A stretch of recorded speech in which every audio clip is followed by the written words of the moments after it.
ভাত তো অনেক গরম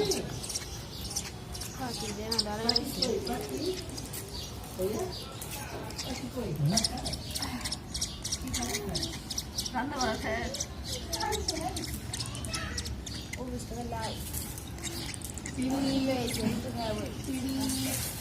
রান্না না আমার মধ্যে কামে যাচ্ছে গরমে কিছু ভালো লাগে না